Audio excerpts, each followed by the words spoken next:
Parang kabadong-kabado si Terry Ridon, si Kukay. Dahil sinabi ng isang congressman, si Tubichanco, na yung ibang kongresista daw ay gustong i-impeach si BP Sara. Dahil natatakot daw na baka si BP Sara ang susunod na presidente at pag naupo ito, siguradong malalaman at pananagutin yung mga sangkot dyan sa flood control scandal na yan. Ayan kabado si Kukay.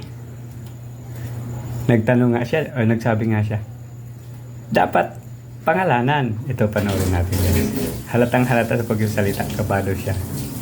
Statement. Sinabi po niya kasi kahapon daw that, baka daw yung iba gusto daw nilang ma-impeach si VP Sara dahil natatakot sila sa posibilidad na maging presidente siya. Kung maging presidente raw kasi si VP Sara, for sure daw mapapanagot niya raw itong mga sangkot sa flood control scandal. And he said, VP Sara is really for accountability.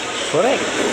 Well, una sa lahat, dapat pangalanan niya kung sino yung sinasabi niyang mga kongresista na mag-impeach on the basis lang para makalusot po sa pagpapanagot sa flood control proceedings or infrastructure corruption. Pangalanan niya kasi parang maraming mga tao doon And Huwag ka masyadong kabahan, Kukay. Kasi baka kasama yung pangalan mo dun Alam mo na kahit hindi ka magtanong. Kahit hindi mo na pasabihin si Tubichan kung sino yung mga pangalan na yon.